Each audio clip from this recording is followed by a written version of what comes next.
घातला होता। राज्यात पुढील काही दिवसात उष्णतेची तीव्र लाट येण्याचा इशारा भारतीय हवामान खात्यानं दिला आहे।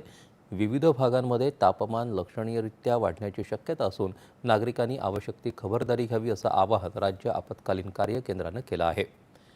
मध्य महाराष्ट्रात 15 ते 18 एप्रिल दरम्यान, मराठवाड्यात 16 ते 18 एप्रिल दरम्यान, विदर्भात 15 ते 19 एप्रिल दरम्यान तर कोकणात 15 ते 17 एप्रिल दरम्यान काही ठिकाणी उष्ण आणि दमट हवामान राहण्याची शक्यता आहे। उष्णतेपासून बचावासाठी नागरिकांनी भरपूर पाणी आणि ORS घ्यावं, हलके तसंच सैल कपडे वापरावेत, बाहेर जाताना टोपी किंवा छत्रीचा वापर करावा। ज्येष्ठ नागरिक आणि मुलांची विशेष काळजी घेण्याचं आवाहनही करण्यात आलं आहे।